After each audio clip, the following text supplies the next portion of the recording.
অর্ধমাত্রা মাত্রাহীন পূর্ণমাত্রা বর্ণ হলো অর্ধ হলো 8, 8, 10, 32 মনে রাখতে হবে। মৌলিক স্বরধ্বনি কয়টি? 7টি। বাংলা ভাষায় যৌগিক স্বরধ্বনির সংখ্যা কয়টি? 25টি। বাংলা বর্ণমালার যৌগিক স্বরজ্ঞাপক বর্ণ কয়টি? স্বরজ্ঞাপক বর্ণ 2টি। ওই এবং ঔ।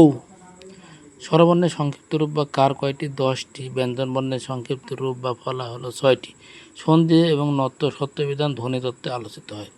বচন, পুরুষ, কারক, সমাস, লিঙ্গ এগুলো শব্দ বা রূপ তত্ত্বে আলোচিত হয়।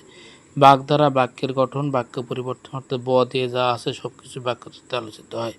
মৌলিক শব্দ মা, নক্ষত্র, গোলাপ এর ভিতরে প্রায় আসে। খাঁটি বাংলা বা দেশি উপসর্গ 21টি, তৎসম উপসর্গ 20টি। উপসর্গ শব্দের আগে বসে এবং প্রত্যয় শব্দের পরে বসে। নাল অ্যান্ড ভয়েডের বাংলা পরিভাষা হলো বাতিল। সাধু চলিত ভাষায় মূল পার্থক্য বেশি দেখা যায় সর্বনাম ও ক্রিয়াপদে। তোমার নাম কি? এখানে কি সর্বনাম পদ। হরতাল কোন শব্দ গুজরাটি বিভক্তির নাম শব্দকে প্রাতিপদিক বলে?